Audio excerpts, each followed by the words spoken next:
पूर्ण दबलेलं प्रकरण कुणाचा क्लास केला. कोणी पण येऊ दे दारात, आंतरवाडीच्या दारात आलेला माणूस मी कधीच वापस पाठवत नाही, काम काय असो. आणि तुम्हाला पण सांगतो, तुम्ही कोणत्याही जातीचे असाल, तुम्ही कोणी असाल, माझ्याकडून काम होईल नाही तर नाही होणार, पण तुम्हाला आलेली अडचण सांगत जा. सुटल नाही सुटल माझ्याकडून, पण मी प्रयत्न तरी करत, मागे सरकणार नाही.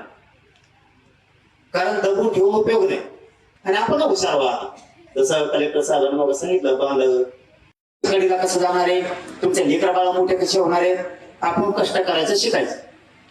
तुम्ही जीप घ्या, रिक्षा घ्या, टेम्पो घ्या, ट्रक घ्या, ट्रॅक्टर घ्या, कष्टानं 500 रुपये घालून आपल्या पोराने घरी कमवून आणायचे. आळशी वागायचं नाही.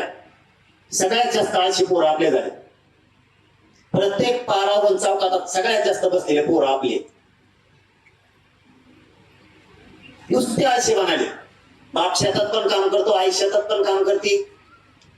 आई बाबा जनावरांचं दूध काढून विकायला पण घेऊन जाते, घेऊन तसाच बाजार आपल्याला. आपल्या बापानं जर दूध काढलं तर आपल्या शहरात विकायला जायला अडचण काय. तुम्ही 10वी 12वी शिकला असता, तुम्ही उच्च शिक्षण घेतलं असता म्हणून लाजायला लागले का. आपला खानदानी धंदा शेती, लाजायचा काय संबंध आहे. आई बापाला मदत करू लागा ना. तुम्हाला नाही काही काम करायचं ना, शेतात जाऊन झाडाखाली झोपा. पण चौकात बसून भंगार पोराच्या नादी लागून व्यस्त लागतंय आपल्याला, 10 रुपयाचा नाद लागतोय.